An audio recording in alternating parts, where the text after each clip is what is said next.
Kaya may malapit-lapit na, matlakin malayo. Hello po, magandang hapon po mga kamading. Narito po kami sa kaingin ni Sir Dario. Yan, anak ni Ate Tessie, taga Nakar.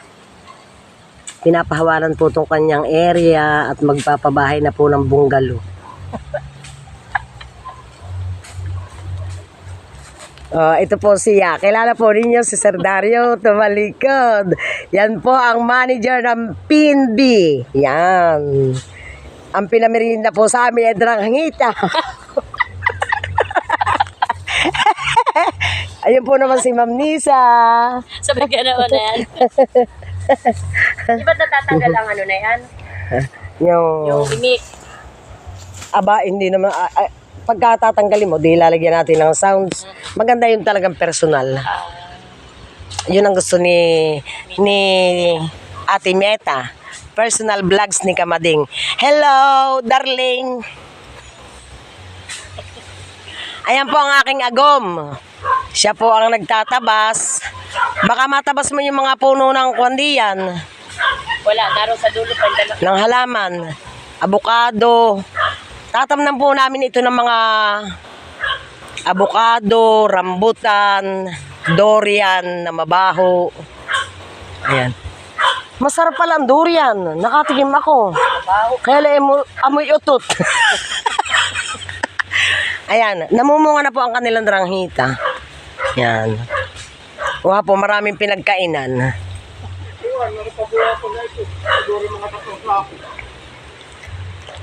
Ninanakaw po kaya hinahawanan. At ang amin pong kinuha ay dahon lang ng kamuting kahoy, talbos, at amin pong gugulayin mamaya. Lalahukan ng sardinas. Hindi magkapatid ng ating ulam. Oo.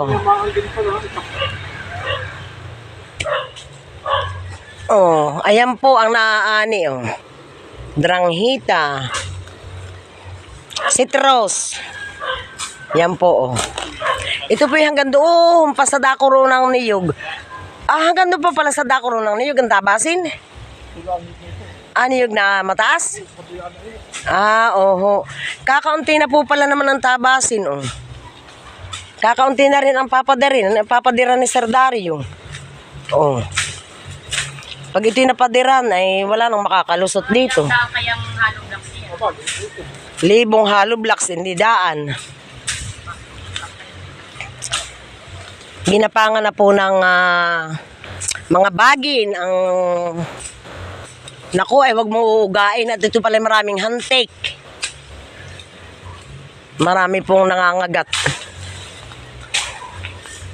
Ayan, ito pong area ito po yung ibinilags ni Kamading na pinagbibili ni attorney. Medyo natataasan ang aking mga buyer. Kaya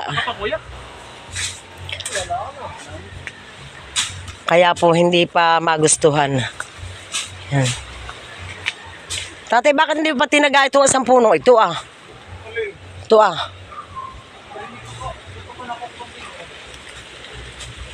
Maluang din. Ilang square meter ito? 700. Yan, 700 square meter. Ayun po yung tabing karasada papuntang Boulevard Beach Resort. Ayan po. Yan.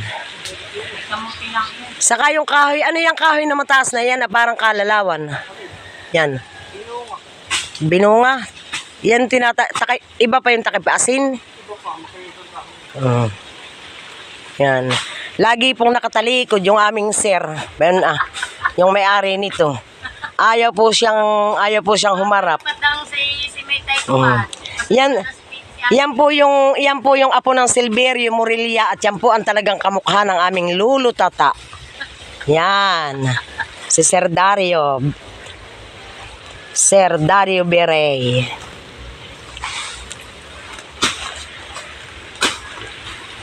Matalas ang itak mo dito na po yan.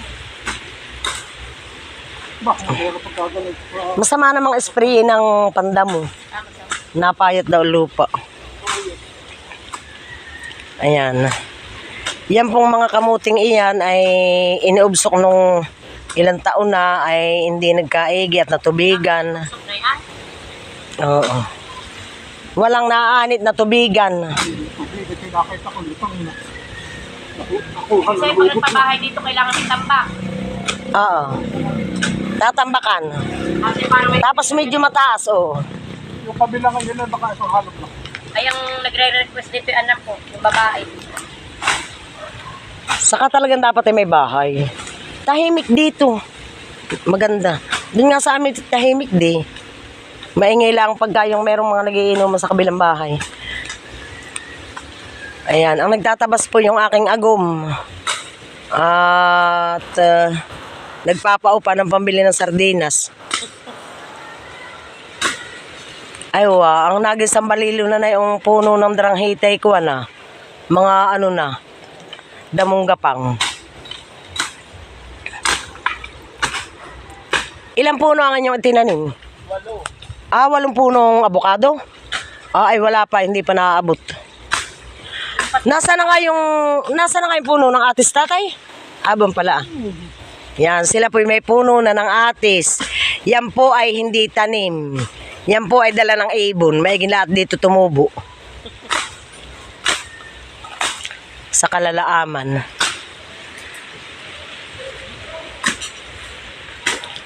Ito po ay minanang lupa sa aming lulutata. May oras siyang ganyan. Kinakat mo na lang. Oo. Maano pa naman, ilang minuto pa lang. 30 minutes pwede ko nang i-post. Wala pang 10 minutes ay. Ayan, mula rito po sa may tabing karasada hanggang doon sa may niyog na mataas ang tabasin. Uutik-utikin na laang.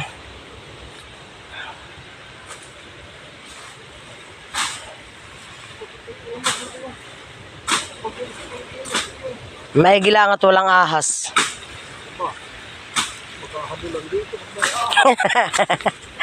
Kahit talbos tubo. Siguro dyan meron.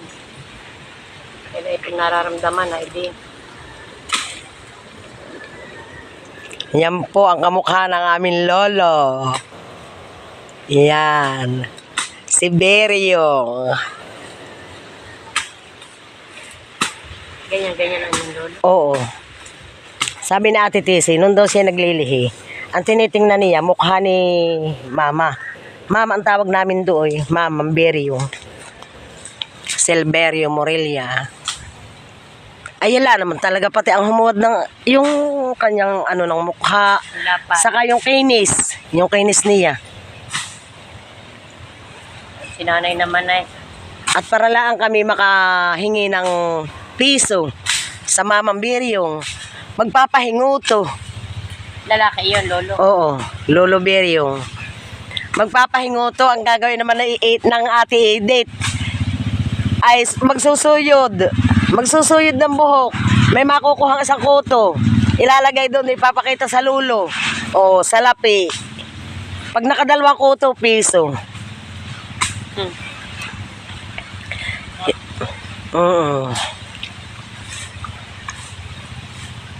Parang inabot ko pero sa pininda. Eh, parang may ano na yung... Nakahiga na siya? Oo. May nana. Oo. Nasigaw yun yung may diot pa sigaw-sigaw. Ayan. Ito po ay mula sa tabing dagat hanggang sa tabing karsada. Pamana po ng aming lulo. Pinartida po ng 7 magkakapatid hanggang sa Papalayan. Ngayon po ang nagpapartida na ay mga apo na. At wala na po yung aming mga nanay-nanay. Ayan. Ano pagpaparte ninyo mula panganay pabunso hanggang sa dagat? Kanya-kanya nila ang kuha. Kuwan, parang Ay kagaya ni Lola. kanya-kanyang turo. Oo. Ay paano nga ang partiyan? Panganay ito o magkasundo na lang? Ito. Para nagkasundo kung saan ang gustong area. Ito naman ay dapat ay dito ko na sa tabing karsada. Ngayon, nagustuhan ng Tiya Haning. Ibinenta naman niya yung ganang kanya. Muli hanggang dito po ang aking pagbibideo. Oo, 3 doon, 4 dito. 7 sila eh. At mamamaalam po muna si Kamading at kami po yung magkukwentuhan.